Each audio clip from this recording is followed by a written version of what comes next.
En solo 9 meses, un grupo armado le declaró la guerra al Estado mexicano. Fue secuestrado el principal banquero del país, Harpe Lu. La nación entera vio caer asesinado a Luis Donaldo Colosio, candidato presidencial del partido en el gobierno. Y en medio de esta turbulencia, el responsable de la política interior, Jorge Carpizo, abdicó a su cargo. Además, se vivió un proceso electoral en un ambiente convulso y enrarecido. Pasados los comicios, la nación fue testigo, además, del homicidio del secretario general del PRI, José Francisco Ruiz Massieu, y todo esto en tan poco tiempo. Y la tormenta no cedía, y encima el poder entrante y el poder saliente se confrontaban. Lo peor para la economía mexicana apenas estaba por llegar.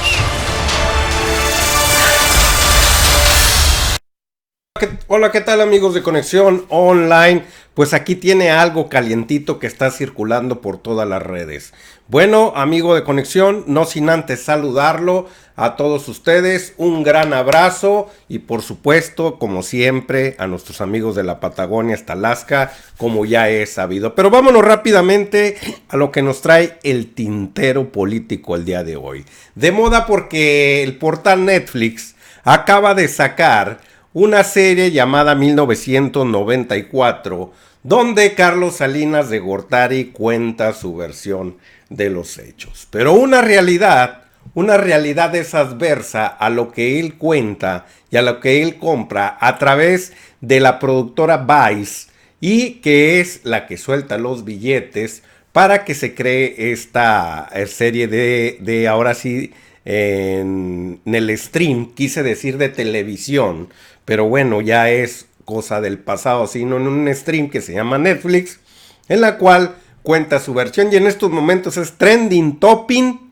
En estos momentos en todos lados se escucha, ya que la serie empezó hace 2 días con unos pocos capítulos que ver de 50 y tantos minutos, por lo tanto usted se la echa en 4 horas rápidamente. Pero ¿cuál es la realidad? ¿Qué sucedió en aquellos ayeres? ¿Por qué tenemos este alterón de revistas, sobre todo de Proceso, informando puras del 1994, donde sucede, donde tenemos aquí constatado en cada una de las revistas lo que sucedía en 1994? Por ejemplo, aquí tenemos la revista original cuando Colosio fue asesinado, y pues ya ve usted el titular ahí: el asesinato de Colosio descompone al país. También viene aquí una entrevista que le hace Vicente Leñero al comandante Marcos, que fue de las primeras entrevistas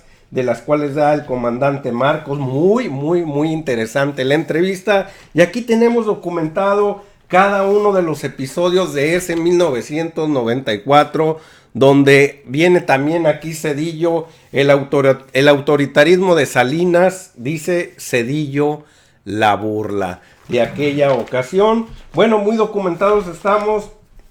Ante todo, las torpezas de Zedillo en aquella ocasión. Todavía no llegaba el tiempo, en ese tiempo acababa de ser anunciado su candidatura. El debate en aquella ocasión de los principales candidatos. Tenemos allá a Diego Fernández de Ceballo, no tan decrépito como está. En medio tenemos a Zedillo y del otro costado tenemos a Cuauhtémoc Cárdenas, Solórzano también, que era candidato. Y así tenemos infinidad, con la cara aquí del hoy decrépito y loco, el Barbas Piojosas de Ceballo, como le nombra ahí mi más gran compadre Albino, donde nos dice que se calentó la campaña porque este señor era todo un show mediático. Y así podemos tener aquí muy documentados ya una revista regional llamada Brecha, que aquí tenemos a principios de los años de enero del 94, hablaba sobre la pobreza y la riqueza de la mujer indígena, ya que el movimiento zapatista de liberación nacional en aquel tiempo ya había sido levantado por el comandante Marcos. Pero vamos pues a la noticia ¿De qué es lo que tiene aquí la serie de Netflix?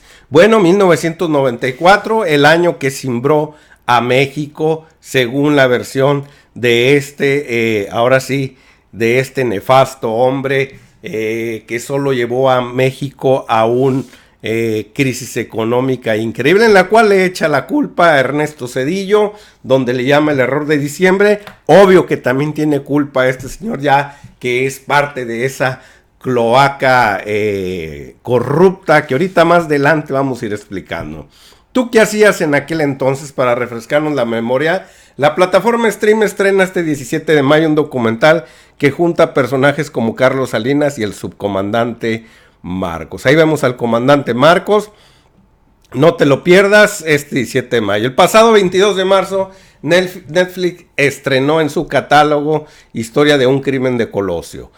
Serie de 8 capítulos protagonizados por Jorge A. Jiménez e Ilse Salas.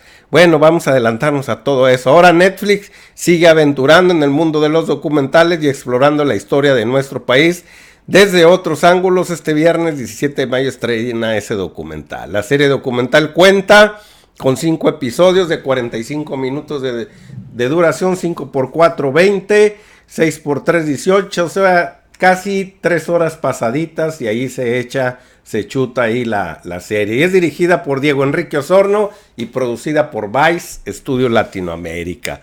Bueno, ahí tiene ya el tráiler de la película. No se lo voy a presentar porque tiene derechos de autor, pero nada más describe todo lo que sucedió. Durante casi 2 años podemos documentar con plena libertad y creatividad del editorial. Mucho rollo ahí, nunca antes visto. El 94 cuenta también con testimonios fundamentales y contradicciones de personajes que fueron protagonistas de los acontecimientos de este año. Algunos son Carlos Salinas de Gortari, Raúl Salinas, Luis Donaldo Colosio Riojas, Ociel Hijo, Alfonso Durazo, Marcelo Ebrard, Otón Cortés, así como varios fiscales que investigaron el caso Colosio, que no tiene caso porque eran una bola de corruptazos. Entonces, ¿qué caso tiene ver los que investigaron el caso Colosio? Ya sabemos que todas esas investigaciones eran a modo. Además, el subcomandante Galeano, antes Marcos, otorga una entrevista ante cámaras por primera vez desde el 2006. Le dieron a Colosio, son algunas de las palabras que se pueden escuchar en el tráiler del documental. Bueno, aquí está lo que Vice con HBO hizo ahí varias cuestiones, pero nosotros vámonos mejor a lo que nos compete. ¿Qué pasó en realidad en aquel 1994, en aquella ocasión?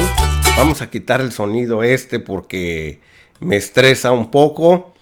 ¿Qué pasó en realidad en aquellos ayeres en 1994? Lo primero que sucede en 1994 es que se levanta el subcomandante Marcos. Aquí lo tenemos. Se levanta el subcomandante Marcos con una guerrilla allá en la selva Lacandona. El subcomandante Marcos duró durante muchos años preparando a toda esa gente que siempre fue olvidada en aquellos ayeres, todavía en la actualidad, no nada más en aquellos ayeres, Carlos Federico, todavía han sido vapuleados y denostados estos señores de estas selvas, en las cuales de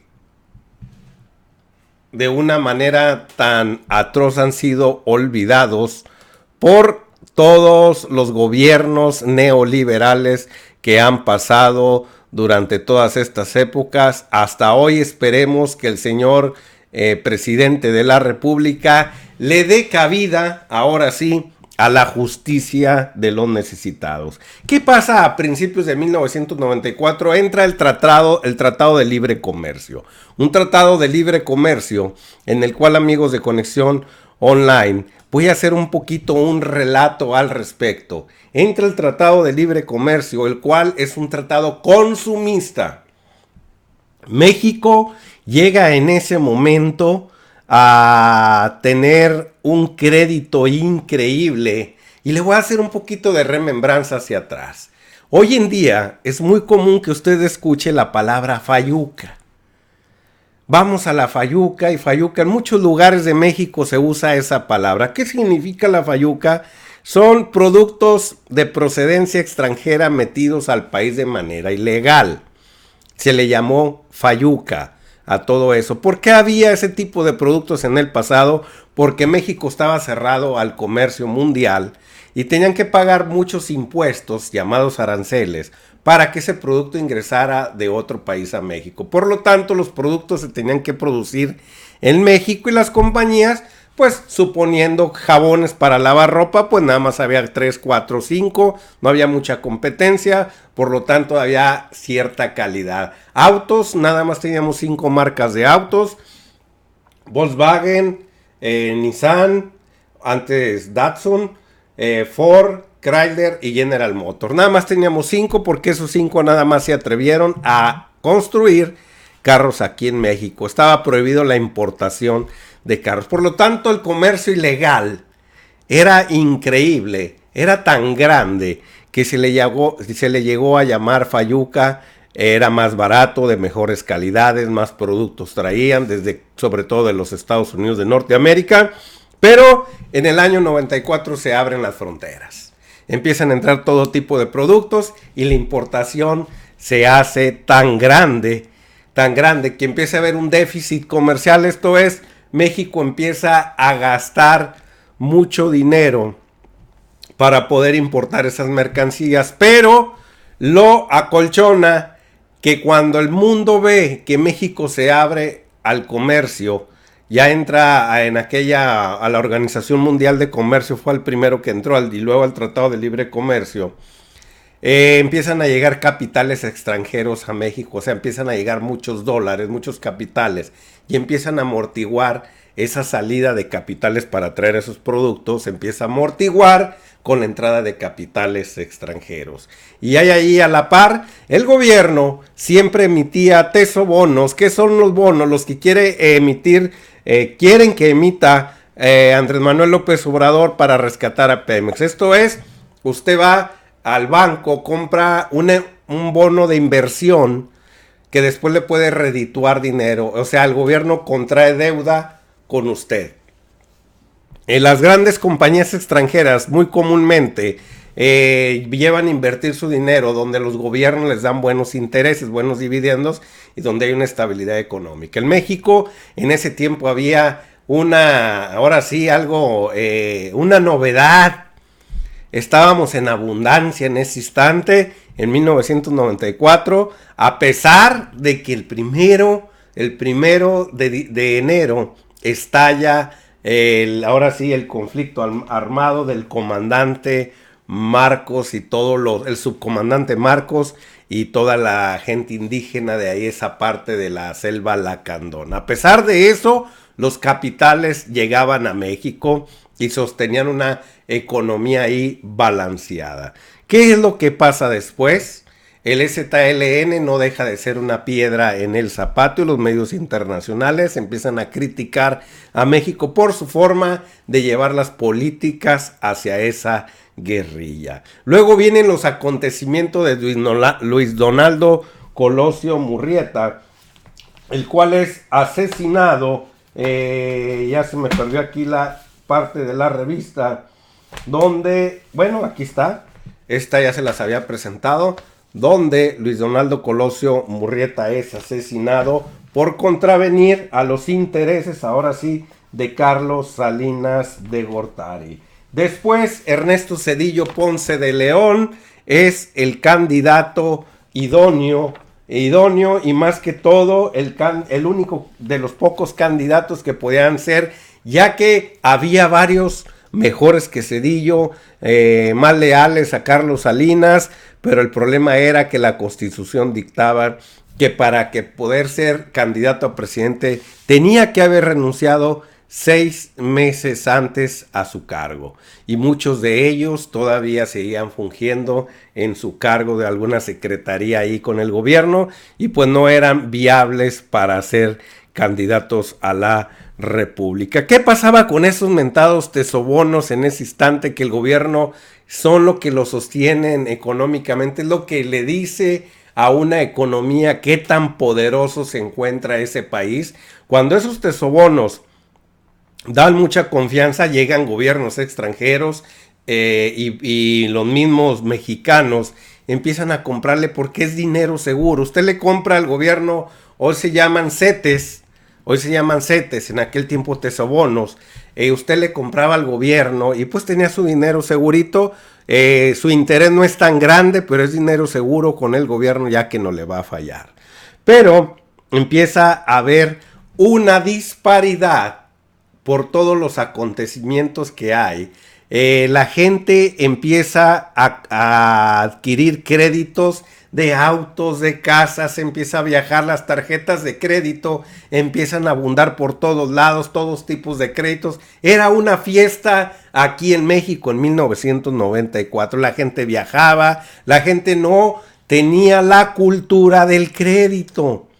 Por lo tanto, empieza a haber ahora sí una prostitución de ese tipo de financiamiento hacia las familias y se empiezan a endeudar con todo tipo de productos, sobre todo autos, ropa, sus hogares, infinidad de viajes. La gente empezó a gastar y todo también gracias a que en ese tiempo Carlos Salinas de Gortari en su sexenio privatizó otra vez la banca, aquella banca que le había quitado y la había agarrado en su poder para los mexicanos, López Portillo, ya que la banca siempre había traicionado los intereses económicos de México, ganaba mucha lana y sacaba el dinero del país, se lo llevaba para otro lado. En su enojo, el presidente de aquel tiempo, unos 10 años antes, José López Portillo, estatizó la banca, ya enojado, ya encabronado por todas estas manías, por todas estas políticas que ejercían estos señores de la banca. Carlos Salinas de Gortari se los devuelve, pues obvio que se las devuelve a sus amigos, como siempre, así como le vendió a su amigo Carlos Slim Telmex, empezó a vender todo tipo de empresas paraestatales de México. ¿Cuál fue el problema aquí? Que vendió las más productivas, la que producían más lana para los mexicanos, se las vendió a los particulares, entre ellos aquella mina de cobre tan redituable que se la vendió a la REA, aquella que está en Cananea en el estado de Sonora. Cosa que debimos de habernos quedado con ella, ya que el cobre es fundamental y es ahora sí como una reserva más que económica, es una reserva de poder, de seguridad. Quien posee petróleo, cobre, oro, plata, que el gobierno que posee todos esos materiales que da la naturaleza, pues tiene una economía estable y tiene un poder económico ante otros países. Pero señores neoliberales le venden todo a los empresarios y ya sabe usted la historia del señor Larrea. ¿Qué pasa después? La muerte de Colosio. La muerte de Colosio vino a cimbrar y a mover todas las cuestiones económicas y el surgimiento de Cedillo Ponce de León. Después viene un gasto social tan grande. Ahí es donde está el truco, amigo de Conexión Online. El gobierno de Carlos Salinas de Gortari empieza a gastar de 3 pesos que tenía, 1 peso en gasto social en ese año. ¿Qué significa el gasto social? A tirar, y lo digo tirar porque lo hacía con fines electoreros, el dinero ante la gente, como lo dijo Andrés Manuel López Obrador en muchas ocasiones. Te daban frijol con gorgojos, les empezaron a dar dinero, pero infinidad a las personas con tal de que votaran por Ernesto Cedillo Ponce de León.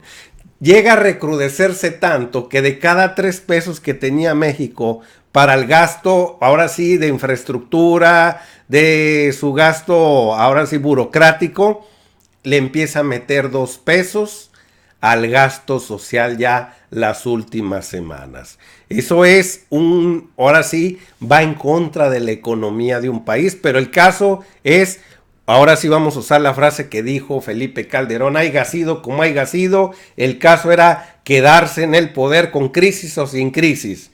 Y le empieza a meter al gasto social de una manera increíble este señor Carlos Salinas de Gortari, pues que empiezan a bajar las reservas del Banco de México, ya que estos señores todavía tenían cierta injerencia, a pesar de que ya tenía una autonomía ahí el Banco de México en ese instante, todavía estos tenían cierto poder político ante esto. En ese momento, cuando los capitales extranjeros y los capitales nacionales se empiezan a dar cuenta que Carlos Salinas de Gortari empieza a hacer un desbalance entre tesobonos y entre reservas que debemos de tener en dólares. ¿Qué significa esto?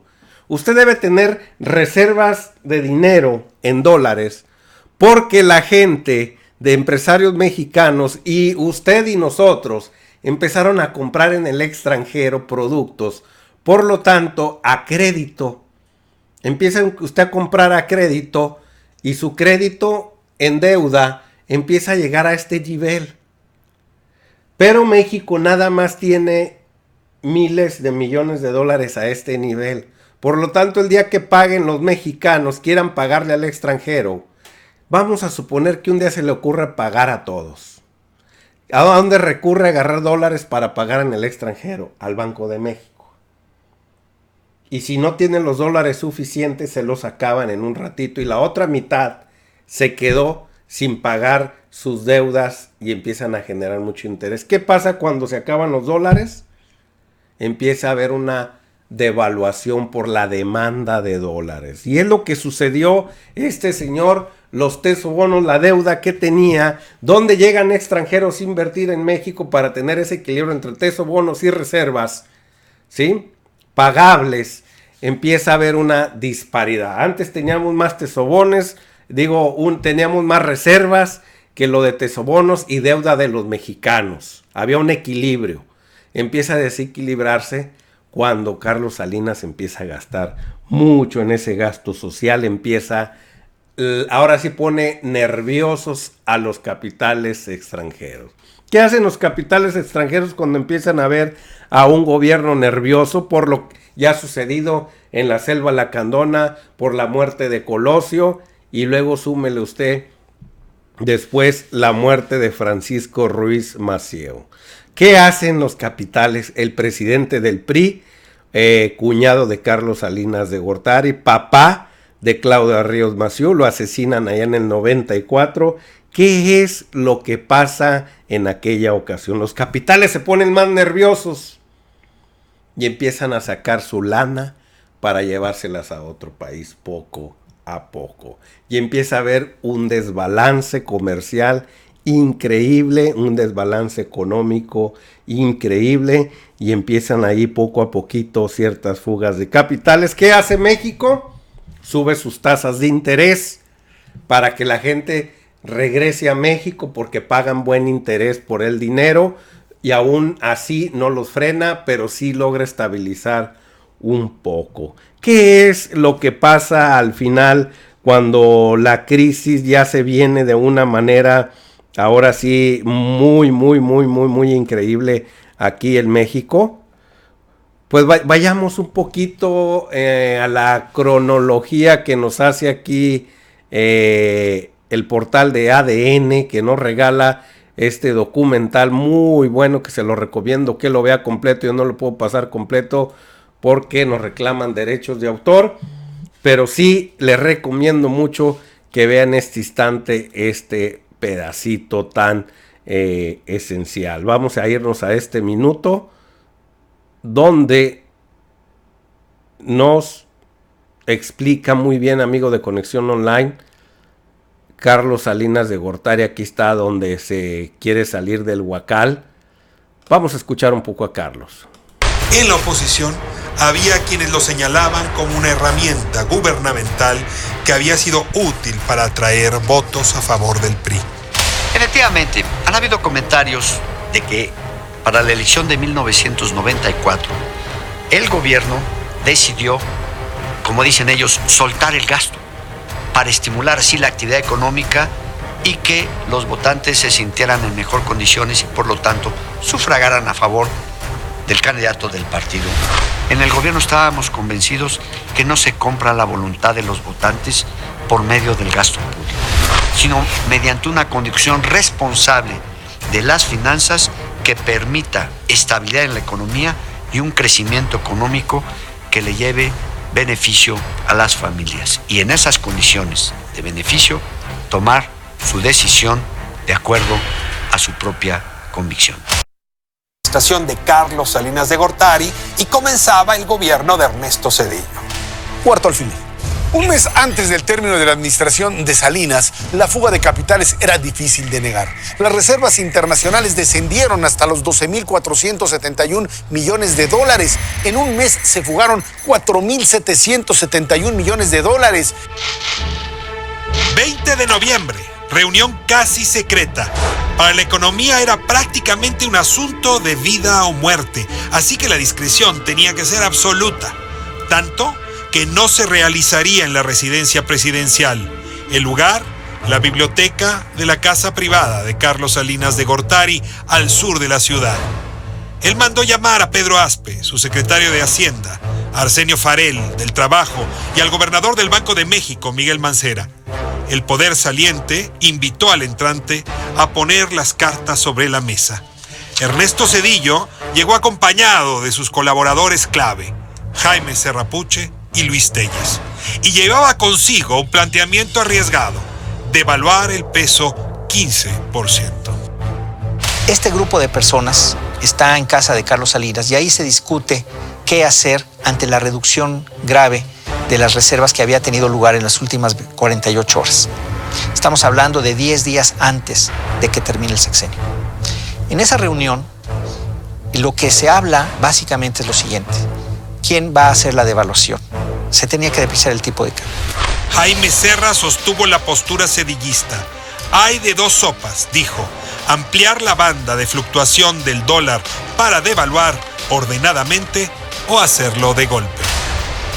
Y yo creo que una parte muy importante de por qué se pospuso esa decisión es porque la dinámica de toma de decisiones de política económica cambió. El ambiente se puso tenso. Del lado salinista, Farell y Mancera fueron tajantes. Ampliar la banda sin un plan estructurado era abrir la caja de Pandora. El tipo de cambio podría salirse de control por la reacción de pánico financiero en los mercados. Pedro Aspe fue todavía más radical. Si optaban por la devaluación, abandonaría su cargo de inmediato. Había hecho compromisos con directores de diversos fondos de inversión y de pensiones en Estados Unidos para que mantuvieran sus capitales en México a cambio de no tomar esa medida. Pero frente al alzamiento armado en Chiapas, el secuestro en el poder económico, los homicidios en el poder político y sus consecuencias, reconoció la situación y la definió con una frase lapidaria: la economía está sostenida por alfileres. Lo que se concluyó fue que para que tuviera credibilidad un cambio tan importante del régimen de flotación, se requería un programa económico consistente y creíble. Y esa credibilidad la daba un gobierno cuando se iniciaba. No la podía tener uno que solo le quedaban escasos 8 días de gestión. Se le llama el error de diciembre, por un desencuentro que hubo entre el presidente saliente y el presidente entrante. Al terminar, y así lo relato en mi libro, tuve una conversación con el presidente electo y le compartí la sugerencia del entonces secretario de Hacienda, Pedro Aspe, de permanecer unas cuantas semanas o un par de meses en la responsabilidad, en el nuevo gobierno, con su renuncia por delante, para poder conducir cualquier circunstancia o información que se requiriera. Se rechazó esa posibilidad. Ernesto Zedillo dice que no, no, muchas gracias, y entraría entonces Jaime Serra. Un hombre que tenía muchos años de no estar ya en la Secretaría de Hacienda, y cuando estuvo en la Secretaría él fue subsecretario de Ingresos, entonces no conocía el devenir de los mercados. No se ponen de acuerdo y más bien el acuerdo es no hacer nada. Y los empresarios estaban desesperados porque muchos de ellos iban a sufrir las consecuencias de una depreciación en sus propias empresas, en sus propios activos financieros. Esa reunión privada marcó la disputa política entre dos presidentes. Pasó el tiempo, cambió el gobierno y Pedro Aspe fue cuestionado por una periodista. De hecho, le preguntaron, la economía estaba puesta sobre alfileres y entonces él dijo, pues sí, pero ¿para qué se los quitaron? Se refería a que pues, había que haber tenido un mejor manejo, un manejo más cuidadoso pues, de esa situación de pasivos de corto plazo tan delicados y de la necesidad de tener pues, interrelación con los compradores o con los tenedores de esos tesobonos para que pues, al final de cuentas no se deshicieran de esas posiciones. ¿Para qué se los quitaron? Dice Aspe Armella esos alfileres. Y la pregunta es, amigo de Conexión Online, ¿y por qué dejaron la economía en alfileres? ¿Por qué dejaron que México llegara a esa debacle tan intensa? Todo es gracias al gasto del gobierno federal que acostumbraba a comprar votos, a mantener a un país contento, a darle circo, a darle pan, a cambio de crisis económicas. Y esas crisis económicas las vivimos, esa desestabilización empezó desde 1976 en el cambio de gobierno de Luis Echeverría Álvarez a López Portillo. Es cuando empiezan con todas esas prácticas y todas esas, ahora sí, descomposiciones económicas de estos señores, estas irresponsabilidades tan grandes, que también cuando José López Portillo le entrega el poder a Miguel de la Madrid Hurtado, viene otra crisis económica. Y cuando Miguel de la Madrid Hurtado le entrega el poder a Carlos Salinas de Gortari, viene otra crisis económica similar. Y cuando Carlos Salinas de Gortari le entrega el poder a Ernesto Zedillo Ponce de León, viene otra crisis económica, siempre entregando las economías con alfileres. Y se quieren justificar la gente salinista que el error de diciembre es nada más de Ernesto Zedillo Ponce de León. Por todos los acontecimientos que pasaron en 1994, por las responsabilidades de usted, don Carlos Salinas de Gortari, usted entregó al país, como dice usted, con alfileres. ¿Y por qué se los quitaron? Pues porque ustedes son de los mismos. Lo único que les interesa es llevarse grandes trascadas de dinero a sus bolsillos. Nunca les interesó el pueblo mexicano y está muy bien documentado en todas las revistas de aquellos tiempos y en la actualidad muy bien ilustrado por nuestro presidente, de todos los mexicanos, hasta de los fifís, el licenciado Andrés Manuel López Obrador. Todos los días en las mañaneras saca a relucir todo ese historial putrefacto en los cuales hoy en esa serie de Netflix se quiere limpiar un poquito. Carlos Salinas de Gortari se quiere limpiar un poco, un muchito, su reputación que está por los suelos y reputación que jamás levantará. Los libros de la historia te llevarán y te incriminarán como parte de esa pandilla que todavía hasta con Pedro Aspe Armella, ese que salió ahí ahorita hace unos momentos, es todavía el orquestador del sistema neoliberal. Si usted quiere saber quién mueve a Carlos Salinas de Gortari, es Aspe Armella, junto con Montoya en aquellas ocasiones, que eran los intelectuales económicos y el otro era el intelectual político del país, el señor Córdoba Montoya. Amigo de Conexión Online, se mantiene usted muy bien informado en este domingo. Si nos está viendo mañana, el día lunes, bonito principio de semana, y pues hoy a disfrutar, y aquí tiene una realidad de aquel 1994. Espero le haya hecho de utilidad con toda la documentación que nos trajimos aquí a la mesa y nos documentamos a través de las redes y sacamos un poquito del bagaje que traemos desde aquella ocasión de nuestra juventud que nos tocó pasar en esos momentos. Pues lo único es traérselos esa experiencia hacia ustedes. Se encuentra usted muy bien informado, igual que su servidor, Y amigo de Conexión, ya me despido, no sin antes desearle un bonito fin de semana. Nos vemos hasta la próxima y vámonos riendo.